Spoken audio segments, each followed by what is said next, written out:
All right, let's just jump right into it. We're diving into this explainer to explore a 500-year arms race that is just absolutely fascinating. For 5 centuries, as armor morphed into this incredible plated perfection, weapons had to get a lot smarter and a lot more brutal. We're talking mechanical nightmares designed specifically to shatter, hook, or literally incinerate the enemy. Today, we're not just geeking out over some old swords. We are counting down the top 10 deadliest global superweapons that literally toppled empires and changed human warfare forever. Now, before we hit that #1 spot and reveal the ultimate era-ending superweapon, we really have to wrap our heads around the pure, unadulterated chaos of medieval warfare. Think of the elite armored knight as the main battle tank of the Middle Ages. For half a millennium, they were practically invincible. So, what exactly does it take to bring down an unstoppable force? Well, let's picture the environment they were dealing with. Just imagine standing on a battlefield and out of nowhere 5,000 arrows fall from the sky every single minute. The historical sources call this a lethal rain, and it was so impossibly thick that it cast physical shadows on the ground. I mean, this wasn't some honorable one-on-one duel. This was industrial-scale slaughter. To survive that kind of hostile environment, armor had to be impenetrable, and that meant the weapons used against it, they had to become incredibly specialized. So, kicking off our countdown at rank 10, we have the dagger, specifically nasty little tools like the misericord, which ironically translates to the mercy dagger, or the stiletto. Now, they might look tiny next to a giant battle axe, but these were the ultimate surgical finishers. Picture the final, exhausting moments of a medieval melee. A heavily armored knight gets tackled, pinned into the mud, right? You can't just slash through all that plate. So the dagger's stiff, narrow blade had one horrific job: sliding straight through a helmet's eye slit or an armpit joint. It was a brutal, one-on-one solution to finish a fight that a sword simply couldn't. Coming in at number 9, we've got the sword. Now, pop culture absolutely loves to crown the sword as the undisputed king of the battlefield, but historically, it was really more of a backup pistol, a sidearm. While weapons like the Japanese katana or the Chinese dao were rightfully feared across the globe, the Western sword's evolution perfectly captures this arms race. Back at the Battle of Hastings in 1066, knights used slashing blades to hack through shield walls. But once armor reached that plated perfection we talked about, slashing became a total joke. The sword literally had to evolve into a rigid thrusting needle, constantly hunting for any tiny gap in the steel. Moving on to rank 8. So what happens when thrusting just isn't enough and your blade keeps bouncing off plate armor? Well, soldiers turn to the brutal, undeniable laws of physics. Enter the warhammer and the Gothic mace. These were the ultimate bone crushers. A Gothic mace focused massive kinetic energy right into these hard flanged points. The crazy part? You didn't even need to break the steel to kill the guy inside. One solid swing to the head delivered a fatal concussion right through the helmet. Game over. And that brings up the sheer, crazy economics of blunt force.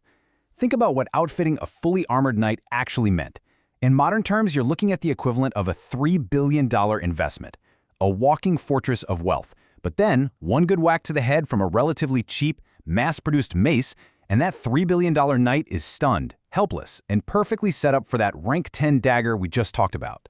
Rank 7 brings us a totally different kind of lethality: formation dominance. Enter the pike and the Japanese yari.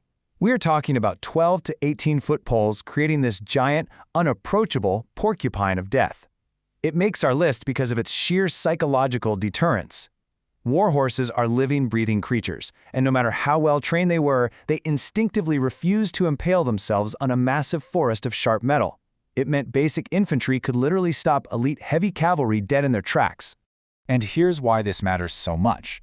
It completely flipped the social dynamics of the era.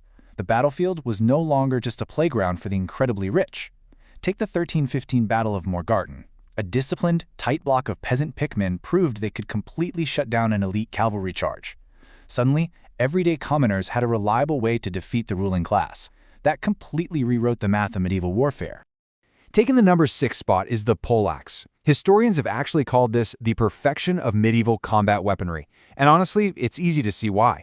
It was this gruesome multi-tool on a stick. You got an axe for hacking, a hammer for crushing, and a spike for piercing. For knights fighting on foot, this was the go-to weapon. In skilled hands, it was an absolute meat grinder. We even have forensic evidence from the 1461 Battle of Towton showing massive cranial trauma, proving a single overhead strike from a poleaxe could easily drop a fully armored man. All right, breaking into our top 5, we have the crossbow, the ultimate armor piercer. This wasn't just another weapon. It was a massively destabilizing mechanical superweapon, generating a whopping 347 joules of energy. Its real terror was how easy it was to use. An absolute novice, with maybe a couple of days of practice, could point, shoot, and drop an elite knight who had trained his entire life from 400 yards away. Up close, a heavy bolt would just punch right through a shield and an iron breastplate like it was nothing. Now, the political fallout from this was just wild. The crossbow was so insanely effective that the church actually tried to ban it in 1139. Why? Because it was a direct threat to the established social order. By giving a regular commoner one-to-one sniper capability, they could safely pick off the ruling elite. The powers that be realized this simple piece of wood and string was literally threatening the hierarchy of the known world. At rank 4, we trade the mechanical punch of the crossbow for the pure, overwhelming volume of the longbow. Think of this as the tactical machine gun of its day. We are talking about a massive 6-foot U-bow with a staggering 180-pound draw weight, used for brutal area suppression. The math here is genuinely terrifying. At the Battle of Agincourt in 1415, 5,000 English archers could launch 30,000 arrows every single minute. This relentless, lethal rain drove the French horses into a total frenzy, trapped knights in the mud, and resulted in an absolute slaughter of the French elite.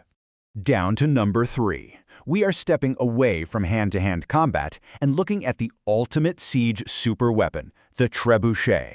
This was a massive gravitational engine, an absolute necessity for smashing stone castles that had stood for centuries, like we saw at the 1429 siege of Orleans. But it wasn't just throwing heavy rocks. The trebuchet could launch incendiaries to burn down cities, and even kick off horrific biological warfare by hurling plague-ridden bodies over city walls. It literally had the power to wipe out entire populations. Just missing the top spot, coming in at rank 2, is liquid terror itself, Greek fire. This was a highly classified Byzantine secret weapon that shot unquenchable liquid fire through bronze tubes. It was basically a primitive flamethrower, and the terror factor was just off the charts. This stuff clung to ship hulls, it clung to human flesh, and the most horrifying part, water couldn't put it out. It literally burned sailors alive as they jumped into the sea and single-handedly saved Constantinople from 2 massive naval sieges. And here we are, rank 1, the ultimate paradigm shift, the era ender, early firearms. We're talking early handguns and arquebuses. This is the technology that rendered all of that magnificent plated perfection completely, utterly obsolete. The 500-year reign of the invincible armored knight, it was brought to a crushing halt in a single afternoon of smoke and lead. The math behind this shift is just undeniable. A heavy crossbow gave you an impressive 347 joules of energy, but early firearms, they delivered over 770 joules. That is more than double the kinetic punch. It proves exactly why armor just became dead weight. You simply couldn't wear enough steel to stop that much raw energy without being way too heavy to even move. And that leads us to a mind-blowing economic reality, which is the real reason firearms take the number 1 spot. The economics of death completely flipped. A king could suddenly outfit 100 gunmen for the exact same cost as just 5 elite knights.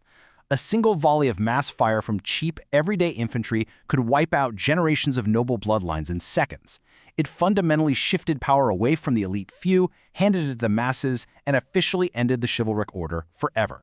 So, as we wrap up this explainer, we can see that from the surgical dagger to the unstoppable force of the firearm, these weapons shifted the entire global balance of power. The Middle Ages didn't end because people somehow became more peaceful. They ended because the technology of lethality finally, irreversibly, outpaced the human shield. Which leaves us with a pretty chilling thought. When we look at the rapid pace of military tech today, what modern superweapons will shatter our current defenses next?